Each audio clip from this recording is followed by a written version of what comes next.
I had to refill my container that has my dishwasher powder, and I also need to refill my container that has my laundry powder. I refill them by making a bulk batch in this tub here.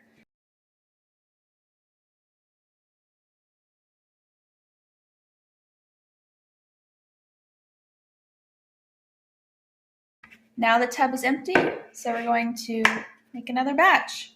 To refill this tub, we need 6 cups of baking soda. It took almost 4 boxes of baking soda. 4.5 cups of plain salt. I just cut the tops off of the salt. It took almost 2 of these containers. And 6 cups of Arm & Hammer superwashing soda. It took almost a full box of this. So you want to do your best to break up any clumps and stir from far down, lifting up without throwing it out of the bucket.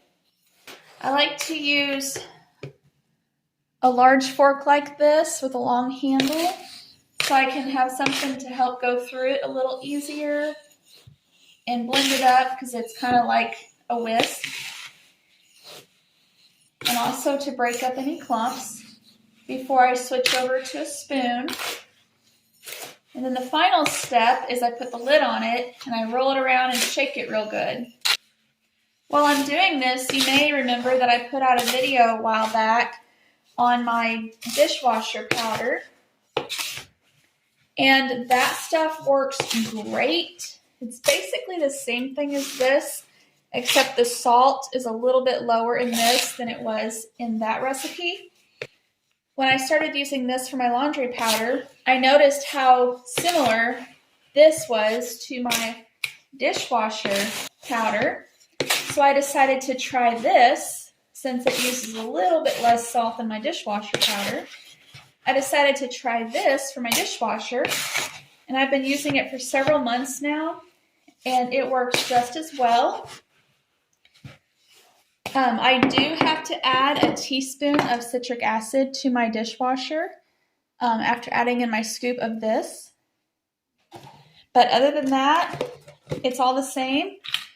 This works really great for both. We do have a water softener, so that could make a difference. But we do have very hard well water. But like I said, we have a water softener. And we also have a whole house water filter that's really good.